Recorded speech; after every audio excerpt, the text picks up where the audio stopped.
ಭೂಮಾತೆಯ ಮಡಿಲು ಕಿಷ್ಕಿಂದೆ ವಾನರ ರಾಜ್ಯವಾಗಿತ್ತು. ಪಕ್ಷಿಯ ಮಧುರ ನಾದ, ತುಂಗಿಯ ಜೂಜುಳು, ಕಲರವಗಳ ನಡುವೆ ಅಂಜನಾದೇವಿಯ ಭಕ್ತಿ, ವಾಯುದೇವನ ಶಕ್ತಿ ಹೊತ್ತು ಧರೆಗಿಳಿದ ಕಪಿವೀರ, ಪವನಸುತ, ಅಂಜನಿ ಪುತ್ರ ಹನುಮಂತ.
ಪತ್ನಿ ವ್ರತಸ್ಥನಾದ ಶ್ರೀರಾಮಚಂದ್ರನು ಶೂರ್ಪನಖಿಯ ವಿವಾಹವನ್ನು ತಿರಸ್ಕರಿಸಿದಾಗ ಮಾತಿನ ಚಕಮಕಿಯಾಗಿ ಉದ್ರಿಕ್ತನಾದ ಲಕ್ಷ್ಮಣ ಶೂರ್ಪನಖಿಯ ಮೂಗುತಿಗಳನ್ನು ಕತ್ತರಿಸಿದನು.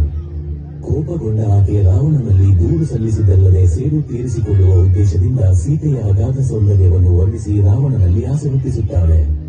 ಅವಳ ಕಟ್ಟುಕತೆಗೆ ಬಲಿಬಿದ್ದ ರಾವಣ ಚಿನ್ನದ ಮಾಯಾಜಿಂಕೆಯನ್ನು ಪಂಚವಟಿಯ ಅರಣ್ಯದಲ್ಲಿ ಬಿಟ್ಟು ರಾಮ ಲಕ್ಷ್ಮಣರು ಅದನ್ನು ಹಿಡಿಯಲು ಹೋದಾಗ ತಾನು ಭಿಕ್ಷುಕನ ರೂಪದಲ್ಲಿ ಬಂದು ಒಂಟಿಯಾಗಿದ್ದ ಸೀತೆಯನ್ನು ಅಪಹರಿಸುತ್ತ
ಸೀತೆಯ ಅಪಹರಣವಾದಾಗ ರಾಮಲಕ್ಷ್ಮಣರು ಕಾಡಿನಲ್ಲಿ ಸೀತೆಗಾಗಿ ಹುಡುಕಾಟದಲ್ಲಿದ್ದರು.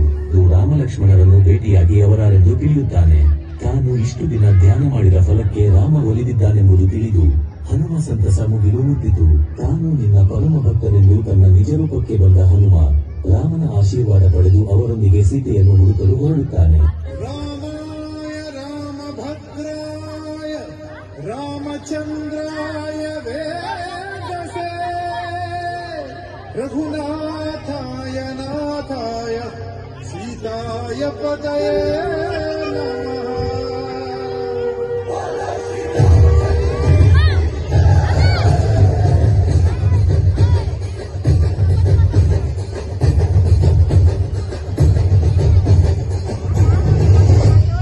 ರಾಮನಾಮ ಹಾಡಿರೋ ರಾಮ ಬರುವನು, ಅವನ ಹಿಂದೆ ಹನುಮನು ಎದ್ದೆ ಇರುವನು.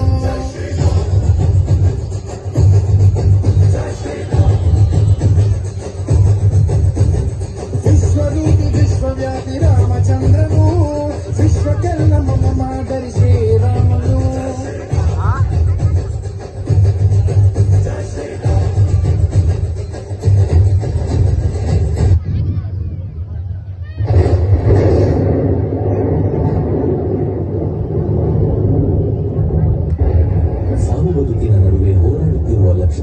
ವೈಭವವನ್ನು ಉಳಿಸಿಕೊಳ್ಳಬೇಕಾದ ಅನಿವಾರ್ಯ ಸಂದರ್ಭದಲ್ಲಿ ರಾಮದೂತನಾದ ಹನುಮಂತನು ದ್ರೋಣಗಿರಿ ಪರ್ವತಕ್ಕೆ ಸಂಜೀವಿನಿಯನ್ನರಸಿ ಹೋಗುತ್ತಾನೆ. ಅಲ್ಲಿರುವ ಅಪಾರ ಸಸ್ಯರಾಶಿಗಳನ್ನು ನೋಡಿ ಗಲಿಬಿಲಿಗೊಂಡು ಇದು ತುರ್ತು ಪರಿಸ್ಥಿತಿ, ಸಂಜೀವಿನಿಯನ್ನು ಹುಡುಕುತ್ತಾ ಕುಳಿತುಕೊಳ್ಳಲು ಇದು ಸೂಕ್ತ ಸಮಯವಲ್ಲ ಎಂದರಿತ ಹನುಮನು ತನ್ನಲ್ಲಿನ ಸಂಪೂರ್ಣ ಜವಾಬ್ದಾರಿ ಎಂಬ ಅಗಾಧ ಶಕ್ತಿಯನ್ನು ಬಳಸಿ ಇಡೀ ಪರ್ವತವನ್ನೇ ಹೊತ್ತು ತಂದು ಅರ್ಪಿಸುತ್ತಾನೆ.